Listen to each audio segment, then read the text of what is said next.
नमस्कार दोस्तों, मैं रत्नेश्वर आप सभी का स्टडी 91 में स्वागत करता हूं। और कैसे हैं आप सभी? उम्मीद करता हूं सभी स्वस्थ होंगे, जहां भी होंगे मस्त होंगे। दोस्तों आज बहुत इंपॉर्टेंट टॉपिक लेके आया हूं। जैसा कि आप जानते हैं कि अभी हमने कल दोस्तों अधिगम अक्षमता से संबंधित एक टॉपिक पढ़ा है। तो दोस्तों अब जानेंगे कि कैसे उससे क्वेश्चन पूछे जाते हैं। तो दोस्तों वही क्वेश्चन लेके आया हूँ जो कि आपके सीटेट और यूपी टेट में पूछे गए हैं दोस्तों, और बहुत इंपॉर्टेंट श्रृंखला है।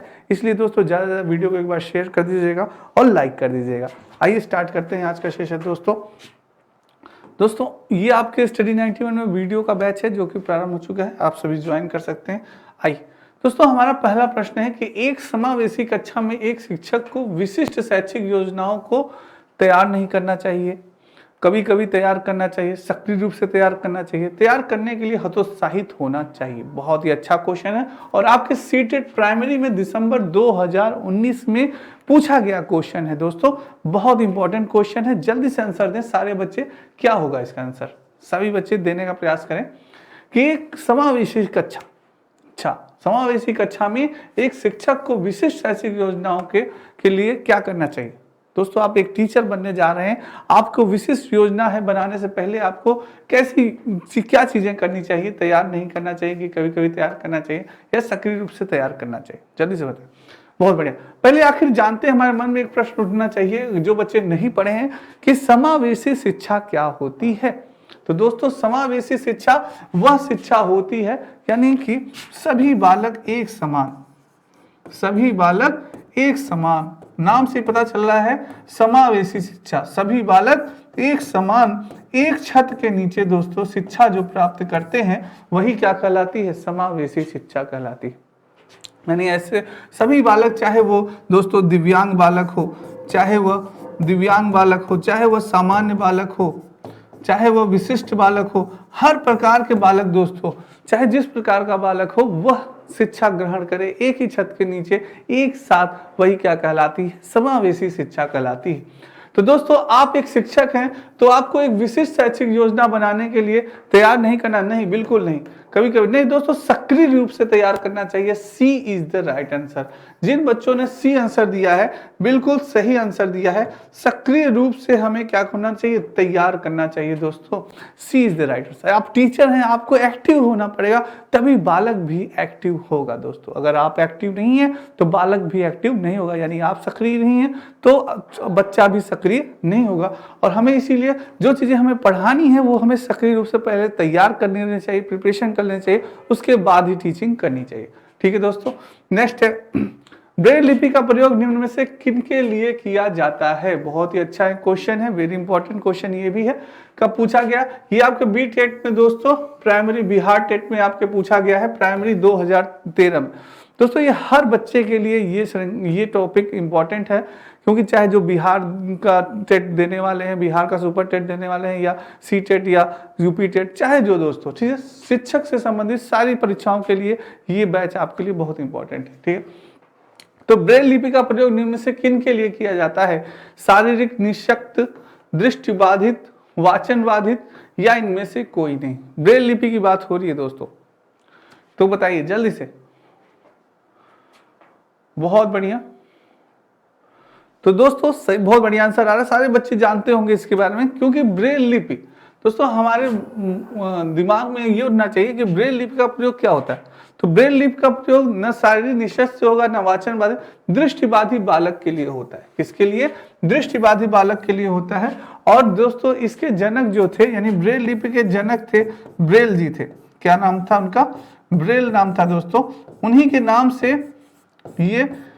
नाम से दोस्तों इसका नाम पड़ा ब्रेल लिपि। दोस्तों इसके जनक कौन थे? ब्रेल जी थे, उन्हीं के नाम से पड़ा।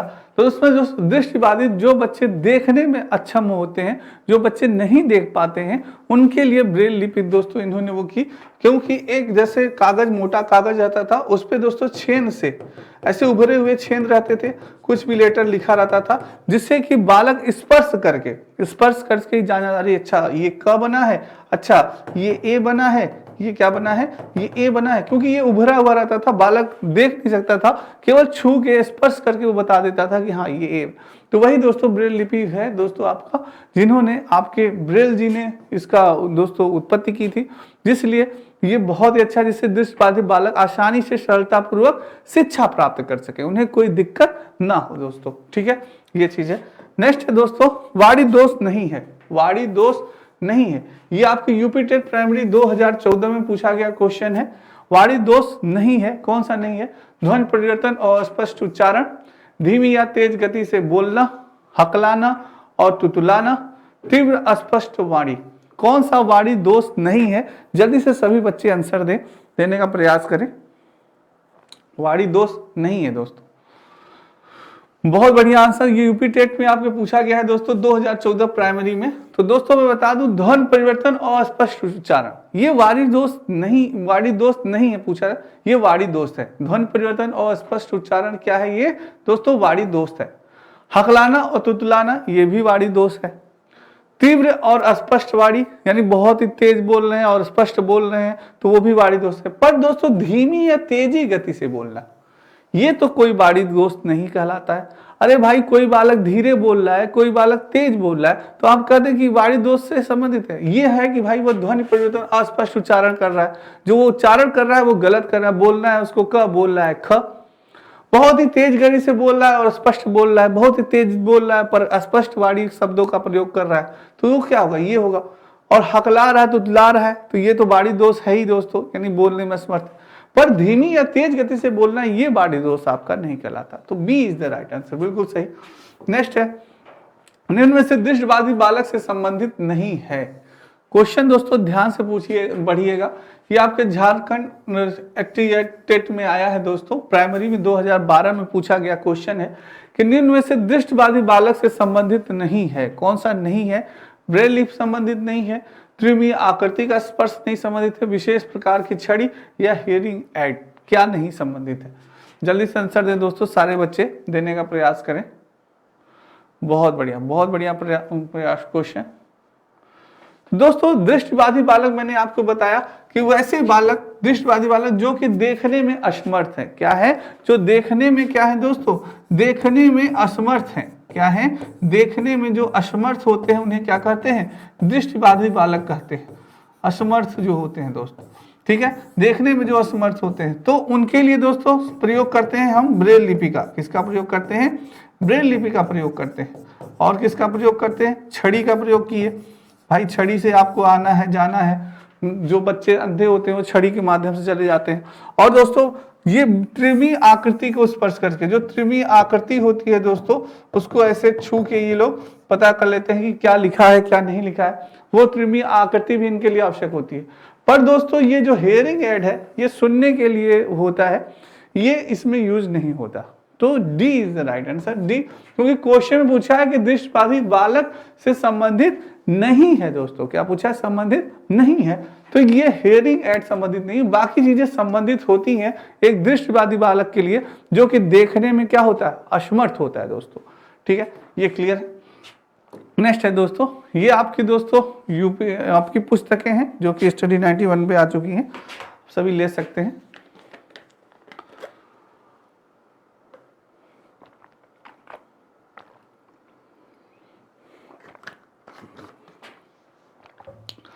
चलिए दोस्तों नेक्स्ट चलते हैं।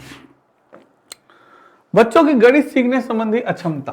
दोस्तों मैंने कल बताया था, ये झारखंड में देखिए एट में पूछा गया है, प्राइमरी में 2012 में पूछा गया कि बच्चों की गणित सीखने संबंधी अक्षमता क्या कहलाती है। दोस्तों मैंने आपको बताया डिस्ग्राफिया। डिस्ग्राफिया को मैंने क्या बताया था आपको? डिस्ग्राफिया होता है लिखने संबंधी अक्षमता। क्या होती है? लिखने संबंधी अक्षमता। पहले आप लोग देने का प्रयास करिए, क्वेश्चन का आंसर देने का प्रयास करिए। बच्चों की गणित सीखने संबंधी अक्षमता क्या कहलाती है? अग्रेफिया, डिस्ग्राफिया, डिस्कैल्कुलिया या डिसलेक्सिया? मैंने तो एक बता दिया कि लिखने संबंधी अक्षमता। लिखने संबंधी अक्षमता, लिखने संबंधी अक्षमता डिस्ग्राफिया में। और बाकी जल्दी से आंसर देने का प्रयास करें। बहुत ही बढ़िया, बहुत इंपॉर्टेंट है, क्योंकि दोस्तों इससे आपके एग्जाम में, चाहे वो सी टेट का एग्जाम हो या यूपी टेट का, एक क्वेश्चन जरूर आएगा। 101% दे दीजिए, चाहे जो भी आप टीचिंग का एग्जाम देंगे, अधिगम अक्षमता से हमेशा एक क्वेश्चन जरूर रहता है। आइए दोस्तों, बहुत अच्छा आंसर दे रहे हैं आप सभी। दोस्तों अग्रेफिया नहीं होगा, डिसलेक्सिया। डिसलेक्सिया यानी कि देखने संबंधी अक्षमता। क्या होती है? देखने संबंधी अक्षमता होती है आपकी, देखने संबंधी अक्षमता होती है आपकी क्या? डिसलेक्सिया की दोस्तों। किसकी? डिसलेक्सिया। मैंने बताया ना, बच्चा क्या करता है? लक्ष्य को क्या पढ़ता है दोस्तों? लक्ष्य को लुक्स पढ़ने लगता है। लक्ष्य को क्या पढ़ने लगता है? लुक्स पढ़ने लगता है। सा को क्या पढ़ने लगता है? सा को वाज पढ़ने लगता है। सा को क्या पढ़ने लगता है? सा को वाज पढ़ने लगता है दोस्तों। ये क्या है? ये डिसलेक्सिया है दोस्तों, यानी कि वो दोस्तों जो चीजें देखता है वो पढ़ने संबंधित अक्षमता। क्या है? पढ़ने संबंधी अक्षमता होती है, वो पढ़ नहीं पाता शब्दों को। पढ़ना है लक्ष्य, पढ़ता क्या है? लुक्स। तो ठीक है, पढ़ने संबंधी अक्षमता, देखने संबंधी नहीं, पढ़ने संबंधी अक्षमता होती है ये, पढ़ने संबंधी अक्षमता। और डिस्ग्राफिया लिखने से, मैंने आपको बताया ना, ग्राफ। बालक क्या बना रहा है? ग्राफ बना रहा है दोस्तों। जैसे क्या बना रहा है? ग्राफ बना रहा है। एक आपने ग्राफ बनाया अच्छा सा, ये क्या हो गया? ग्राफिया हो गया। ठीक है, तो ये ग्राफिया हो गया, डिस्ग्राफिया। ग्राफ बना रहा है, ठीक है, डिस्ग्राफिया। अब बात आ रही गणित सीखने संबंधी क्षमता पर। तो ये तो हो गया आपका ग्राफिया हो गया, डिस्ग्राफिया तो लिखने संबंधी क्षमता हो गया, डिसलेक्सिया देखने संबंधी क्षमता हो गया, यानी कि देखने यानी कि पढ़ने संबंधी क्षमता। बालक देखा पर वो पढ़ नहीं पा रहा है, तो पढ़ने संबंधी क्षमता। तो अब ये बचा जो आपका डिसकैलकुलिया, मैंने आपको बताया था कैलकुलेटर। क्या दोस्तों? कैलकुलेटर। जहां कैलकुलेटर आए तुरंत दिमाग, अरे यार ये तो गणितीय संबंधी क्षमता है। कैलकुलिया यानी कैलकुलेटर से हम लोग क्या करते हैं? जोड़ना घटाना होता है ना, तो वो डिसकैलकुलिया होगा। सी इज द राइट आंसर। ठीक है दोस्तों, नेक्स्ट है, यदि एक बच्चा 16 को 61 लिखता है तथा 6 को डी के मध्य अंतर नहीं कर पाता, तो यह क्या है? दृष्टि दोष है, सीखने में अक्षम है, मानसिक दोष है, या मानसिक क्षय है दोस्तों? क्या है? बहुत ही अच्छा दोस्तों है यह। यदि एक बच्चा 16 को क्या करता है? 61 लिखता है। ये आपके एज स्टेट प्राइमरी 2013 में पूछा गया है। वेरी इंपॉर्टेंट क्वेश्चन है, कर लीजिएगा, वेरी इंपॉर्टेंट है दोस्तों। गलत नहीं होना चाहिए आंसर। सारे बच्चे जल्दी से आंसर दें, उसका स्क्रीनशॉट ले लें दोस्तों। क्या है वो बताएं जल्दी से। बहुत बढ़िया, सारे बच्चे आंसर दें, गलत नहीं होना चाहिए किसी बच्चे का। बहुत बढ़िया, बहुत बढ़िया दोस्तों, क्या बात है, बहुत बढ़िया आंसर आ रहा है। ये दोस्तों एक बच्चा क्या है, क्वेश्चन फिर से 16 को क्या करता है? 61 लिखता है। क्या करता है? 61 लिखता है। तो 6 को क्या करता है? डी के मध्य अंतर वो नहीं कर पाता। तो क्या है? दृष्टि दोष नहीं दोस्तों, इसको दृष्टि दोष नहीं कहेंगे भाई। दृष्टि दोष क्या होता है? निकट दृष्टि दोष, दूर दृष्टि दोष, यानी कि ये होता है, ये थोड़ी ही नहीं है। तो मानसिक दोष नहीं होगा, मानसिक सीखने में वो अक्षम है। क्या है? सीखने में दोस्तों क्या है? वो अक्षम है दोस्तों। वो क्या करता है? उसको 16 को वह 61 लिखता है तथा 6 को क्या कर रहा है? डी के मध्य वो अंतर नहीं कर पा रहा है, यानी वो सीखने में अक्षम है। ये आपका B is the right answer. क्या होगा? सीखने में। मानसिक दोष और ये नहीं होगा, दृष्टि दोष तो आपका दूर दृष्टि दोष होता है, वो होता है। तो ये सीखने में अक्षम है, B is the right answer दोस्तों। ठीक है, नेक्स्ट है, वाणी दोष नहीं है। तो दोस्तों वाणी दोष नहीं है, रिपीट हो गया क्या? ये वाणी दोष नहीं है, रिपीट हो गया है। ये क्वेश्चन अभी मैंने आपको करवाया है, वाणी दोष नहीं है, ये क्वेश्चन हो चुका है। नेक्स्ट, आपको अपनी कक्षा में 2 मंदबुद्धि बच्चों को बैठाने के लिए बोला गया और आप क्या करेंगे? आप उन्हें अपने विद्यार्थी के रूप में ग्रहण करने से इनकार करेंगे। प्रधानाध्यापक को उन्हें किसी और कक्षा जो कि मंदबुद्धि बालकों के लिए विशेष रूप से चिन्हित है में बैठाने के लिए बोलेंगे। ऐसे विद्यार्थियों को सिखाने की तकनीकी सीखेंगे। इनमें से कोई नहीं। आपके पूछा है यूपी टेट प्राइमरी में 2011 में एक शिक्षक के रूप में दोस्तों, आप एक शिक्षक बनने जा रहे हैं, उसके रूप में आप इसका आंसर कैसे देंगे? सारे बच्चे आंसर दें, स्क्रीनशॉट ले लीजिएगा। बहुत अच्छा क्वेश्चन है, वेरी इंपॉर्टेंट क्वेश्चन है, कह सकते हैं आप। जल्दी से आंसर दे सारे बच्चे। बहुत बढ़िया दोस्तों, आप क्या हैं? एक शिक्षक हैं। बाय द वे आप क्या हैं? एक शिक्षक हैं, आप एक टीचर हैं, शिक्षक हैं। एक मंद बुद्धि का बालक आपके स्कूल में आता है, आपकी कक्षा में आता है। मंद बुद्धि का बालक है जिसको बहुत चीजें समझाई जाती है पर वो समझ में नहीं आता, उसको बार बार पढ़ाया जाता है, लिखाया, पर वो पढ़ने में क्या अक्षम है, नहीं सही से पढ़ पा रहा है, नहीं सीख पा रहा है। तो आप क्या करेंगे दोस्तों? तो मंद बुद्धि को उसको क्या आप उन्हें अपने विद्यार्थियों के रूप में ग्रहण करने से इनकार कर देंगे कि नहीं हम ऐसे मंद बुद्धि बालक को नहीं पढ़ाएंगे? आप इनकार करेंगे? कभी नहीं इनकार कर सकते आप। प्रधानाध्यापक को उन्हें किसी और कक्षा जो कि मंदबुद्धि बालकों को विषय, प्रधानाध्यापक को आप जाके कहेंगे कि इनके लिए दूसरी क्लास करिए? ऐसा नहीं दोस्तों, ये भी गलत हो जाएगा। दोस्तों इनमें से कोई नहीं, ये तो भी गलत है। ऐसे विद्यार्थियों को सिखाने की आप तकनीक ही सीखेंगे, टेक्निक सीखेंगे कि कैसे बालक को, मंद बुद्धि का बालक है, इसको कैसे सिखाया जाए, कैसे समझाया जाए, आखिर क्या दिक्कत है इसको, क्या प्रॉब्लम। जैसे दोस्तों होता है ना कि कुछ बच्चे आपकी क्लास में हैं, कक्षा में बैठे हुए हैं सारे बच्चे, और सारे बच्चे ध्यान नहीं दे रहे, आप पे ध्यान नहीं दे रहे, तो क्या कर रहे हैं उसमें, जैसे कुछ बच्चे हैं जो शरारती कर रहे हैं, शैतानी कर रहे हैं, तो आप क्या करेंगे, बस ये काम करिए दोस्तों, जो बच्चा शरारती या शैतानी कर रहा है उसको उठाइए और कहिए बेटा इस क्वेश्चन का जरा आंसर देना। जैसे दोस्तों आप उससे क्वेश्चन पूछेंगे तो वो बच्चा तो सतर्क होगा ही, साथ में जो अगल बगल के बच्चे जो और भी शरारत कर रहे हैं वो भी सतर्क हो जाएंगे, अरे सर तो क्वेश्चन पूछ रहे हैं, यानी कि यार ध्यान से सर की क्लास पढ़ो, नहीं तो सर क्वेश्चन पूछ लेंगे, अभी आएगा नहीं, बड़ी शर्मिंदगी होगी और सर डांटेंगे भी। तो ये चीजें होती हैं दोस्तों। तो अब दोस्तों सारे बच्चों का ध्यान आपकी तरफ क्या हो जाएगा, आकर्षित हो जाएगा। ये टेक्निक होती है, ये एक टीचर की टेक्निक होती है।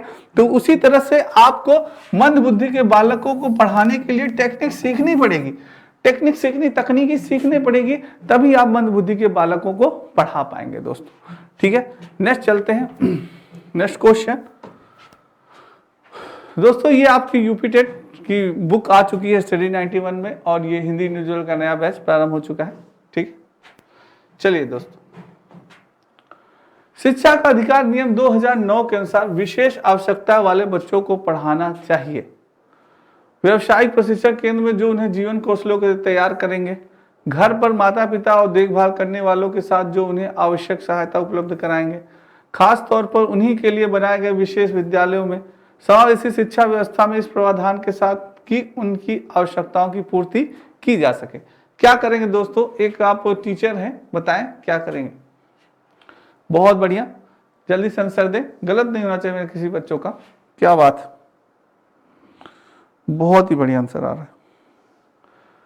शिक्षा का अधिकार नियम 2009, दोस्तों शिक्षा का अधिकार आरटी एक्ट 2009 आपने पढ़ा होगा, right to education. Right to education यानी कि शिक्षा का अधिकार 2009 के अनुसार विशेष आवश्यकता वाले बच्चों को पढ़ाना चाहिए। किस प्रकार, व्यवसायिक प्रशिक्षण केंद्र में जो उन्हें जीवन कौशल के लिए तैयार करेंगे, घर पर माता पिता और देखभाल करने वाले के साथ जो उन्हें आवश्यक सहायता उपलब्ध कराएंगे, खासतौर पर उन्हीं के लिए बनाए गए विशेष विद्यालय में समावेशी शिक्षा व्यवस्था में इस प्रावधान साथ की उनकी आवश्यकताओं की पूर्ति की जा सके। ये होगा दोस्तों आपका D is the right answer.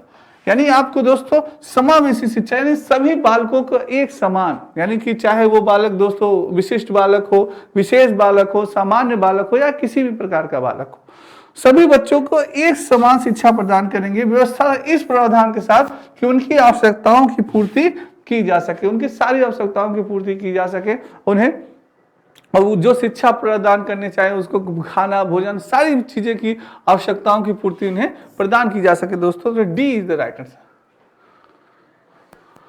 ठीक है, चलिए दोस्तों नेक्स्ट है, निःशुल्क एवं अनिवार्य बाल शिक्षा अधिकार अधिनियम 2009 दिव्यांग बच्चों को निःशुल्क शिक्षा के अधिकारों को सुनिश्चित करना चाहता है। 6 वर्ष से 18 वर्ष तक के बालकों के लिए, 3 वर्ष से 18 वर्ष तक के लिए, 6 वर्ष से 14 वर्ष तक के लिए, 6 वर्ष से 22 वर्ष।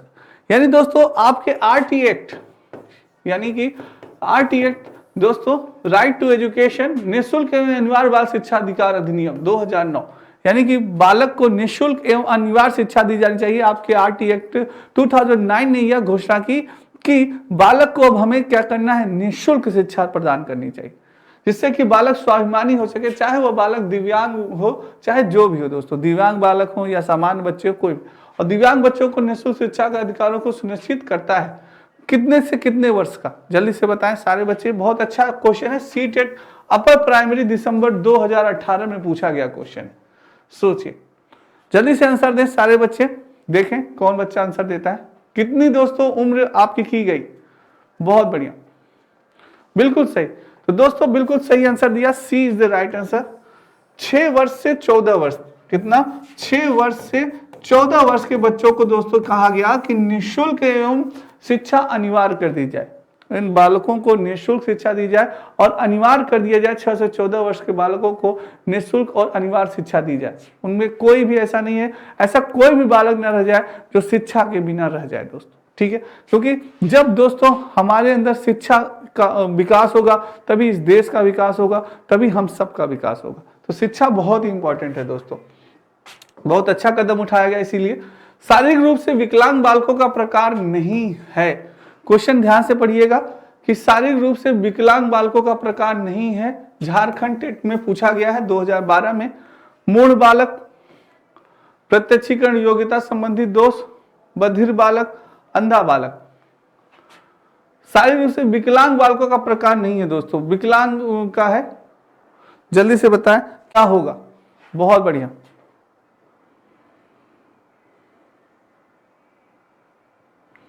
क्या होगा, जल्दी से आंसर दें सभी लोग।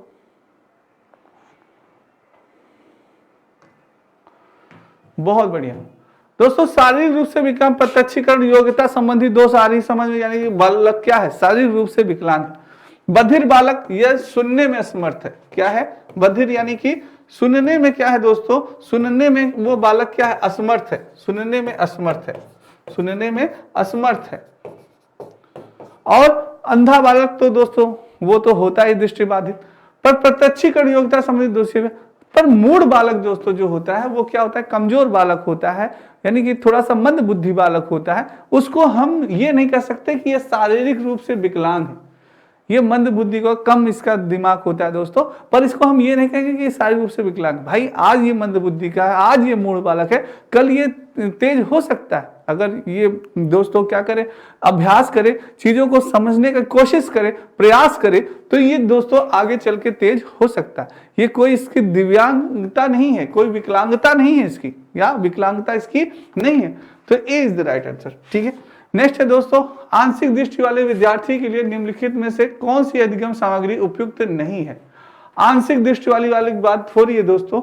बड़े आकार में मुद्रित पुस्तकें, त्रिविमीय नक्शे और चार्ट, बोलती पुस्तकें, स्पर्शी सूचना पट, या छोटी मुद्रा वाली कार्ड शीट। दोस्तों सी टेट में पूछा गया है, अपर प्राइमरी दिसंबर 2012 में आपसे पूछा गया क्वेश्चन है। जल्दी से बताएं, देखते हैं कौन सा सही और सही आंसर देते हैं। गलत नहीं होना चाहिए दोस्तों, जल्दी से आंसर दें। आंशिक दृष्टि वाले विद्यार्थी के लिए निम्नलिखित में से कौन सी अधिगम सामग्री उपयुक्त नहीं है। दोस्तों पूछ रहा है, नहीं है, ध्यान दीजिएगा, नहीं है पूछ रहा है। जल्दी से आंसर दें।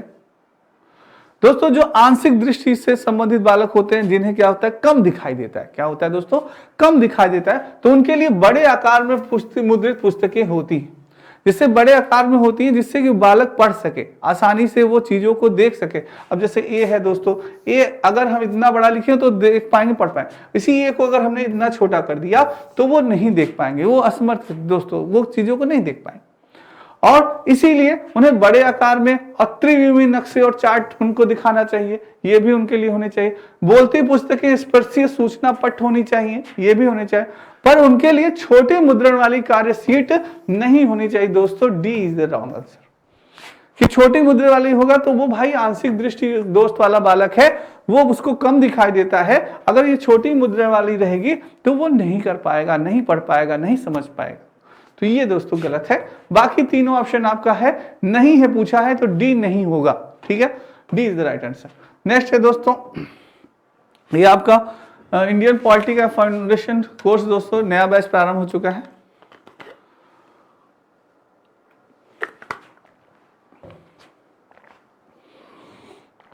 चलिए दोस्तों, नेक्स्ट है राष्ट्रीय अस्थि विकलांग संस्थान स्थित है। दोस्तों कभी कभी आपसे संस्थान पूछे जाते हैं, इसलिए इन संस्थानों के बारे में भी आप जानते रहिएगा।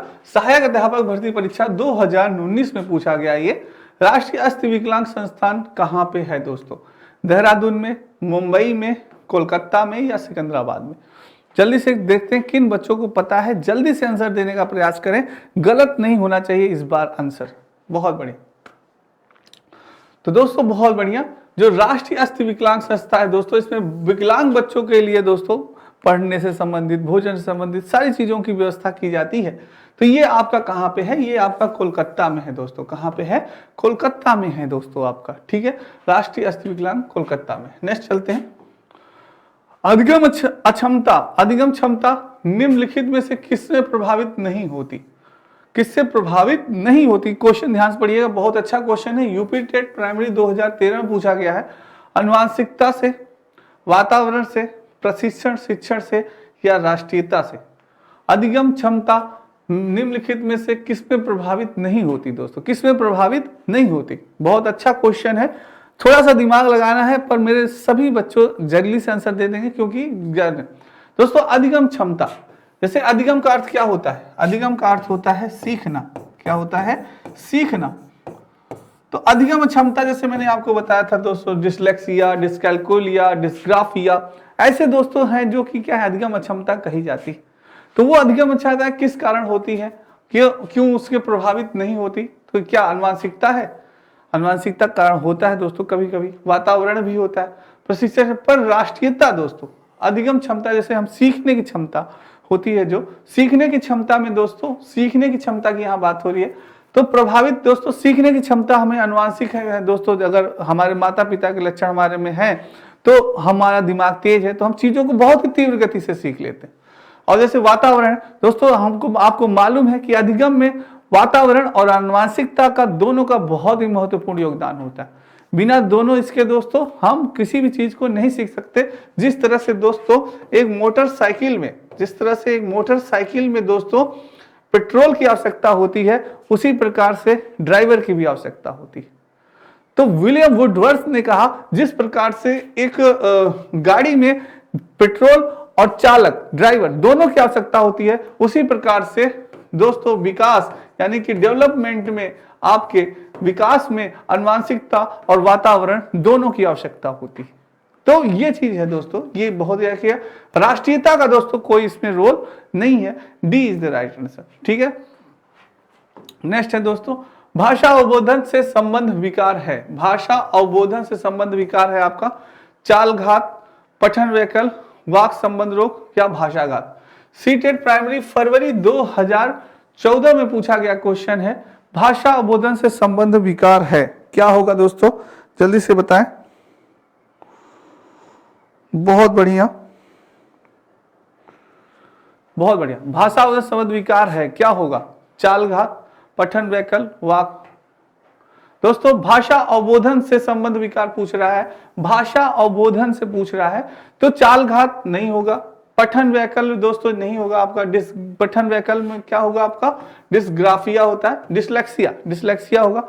वाक संबंध रोग ये भी नहीं होगा दोस्तों। भाषा घात दोस्तों, भाषा अवबोधन यानी कि भाषा वो बोलने में क्या है? अवरुद्ध है, बोल नहीं सकता बालक, क्या कर रहा है? बोल नहीं पा रहा है, उसमें दिक्कत हो रही है, तो भाषा घात या भाषा को दोस्तों समझ नहीं पा रहा है, बोल नहीं पा रहा है। भाषा अवबोधन है, वो चीजों को, भाषाओं को समझ नहीं पा रहा है, तो वही दोस्तों क्या कहलाता है? भाषा घात कहलाता है। D is the right answer. ठीक है, नेक्स्ट है आपका विकृत लिखावट से संबंधित, विकृत लिखावट से संबंधित लिखने की योग्यता में कमी किसका एक लक्षण है? डिस्प्रैक्सिया का, डिस्कैल्कुलिया का, डिसलेक्सिया का या डिस्ग्राफिया का? किसका है दोस्तों? सीटेट प्राइमरी फरवरी 2015 में पूछा गया क्वेश्चन है। विकृत लिखावट संबंधित, जल्दी से आंसर देने का प्रयास करें सभी बच्चे, बहुत अच्छा क्वेश्चन है। क्या होगा इसका आंसर? दोस्तों बात कर रही है किसकी? विकृत लिखावट की बात की जा रही है। किसकी बात की जा रही है? विकृत लिखावट से संबंधित लिखने की योग्यता में कमी, लिखने की योग्यता में कमी।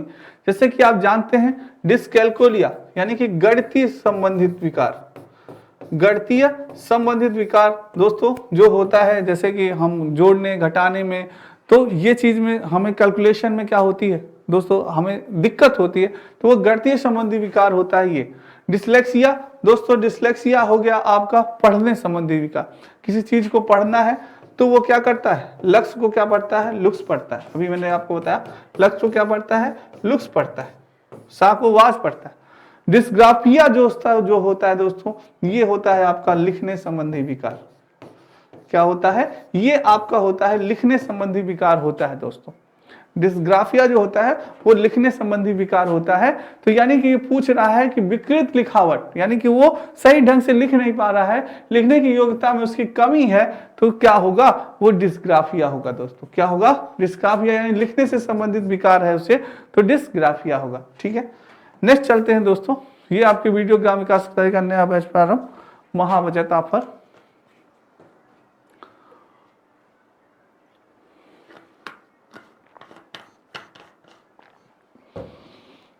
चलिए दोस्तों नेक्स्ट चलते हैं।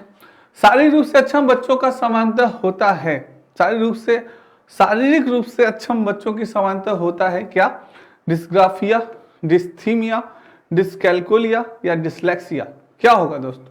शारीरिक रूप से अक्षम बच्चों को समानता होता है। जो शारीरिक रूप से अक्षम होते हैं उनको बालकों को क्या होता है? ये आपके सी टेट में नवंबर 2012 में पूछा है दोस्तों। जो शारीरिक रूप से अक्षम बालक होते हैं, डिस्ग्राफिया तो मैंने आपको बताया कि लिखने संबंधित विकार, और डिस्कैल्कुलिया मैंने आपको बताया गणित संबंधी विकार, और डिसलेक्सिया मैंने आपको बताया दोस्तों पढ़ने संबंधी विकार, और ये डिस्थीमिया बचा दोस्तों। डिस्थीमिया यानी कि दोस्तों क्या होता है? शारीरिक रूप से अक्षम बालक होते हैं जो कि दोस्तों शारीरिक रूप से अक्षम होते हैं, चीजों को तालमेल नहीं कर पाते हैं, समझ नहीं पाते हैं, तो वो दोस्तों डिस्थीमिया के अंतर्गत आते हैं। तो B is the right answer, ठीक है, बी होगा दोस्तों इसका।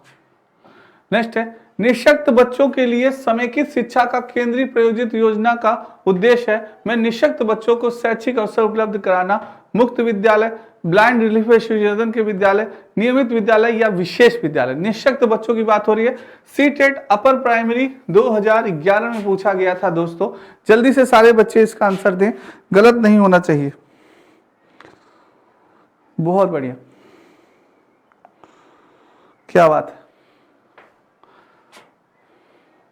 निःशक्त बच्चों की बात कर रहा है दोस्तों, जो कि बोलने निःशक्त बच्चे हैं के लिए समेकित शिक्षा का केंद्रीय प्रायोजित योजना के उद्देश्य में निःशक्त बच्चों को शैक्षिक अवसर उपलब्ध कराना चाहिए। मुक्त विद्यालय में नहीं होगा, ब्लाइंड रिलीफ एसोसिएशन के विद्यालय में नहीं होगा, विशेष विद्यालय में नहीं, नियमित विद्यालय में। ऐसे विद्यालय जो क्या हो? नियमित, रेगुलर हो दोस्तों। क्या हो? रेगुलर हो, नियमित हो, ऐसे विद्यालय होने चाहिए जिनमें दोस्तों निःशक्त बच्चों के लिए समेकित शिक्षा की व्यवस्था हो सके, जिससे कि बालक का विकास सर्वांगीण हो सके दोस्तों, ठीक है। तो समेकित शिक्षा के लिए नियमित विद्यालय की आवश्यकता है, C is the right answer. Next है दोस्तों, समावेशी शिक्षा।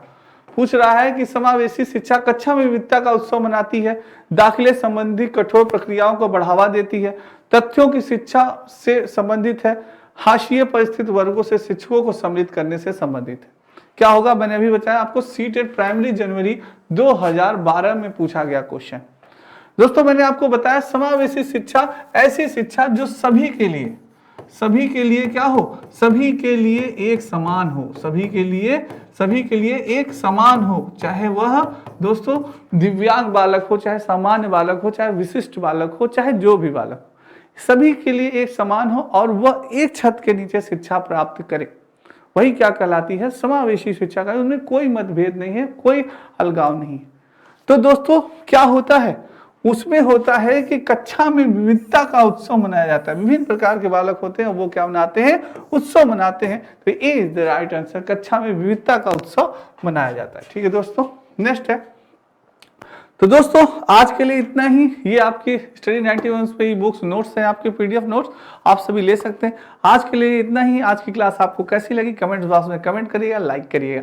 तो आज के लिए इतना ही, कल फिर मिलेंगे इंपॉर्टेंट सेशन के साथ। तब तक दोस्तों सभी बच्चों को राधे राधे, जय श्री कृष्ण, धन्यवाद, जय हिंद दोस्तों।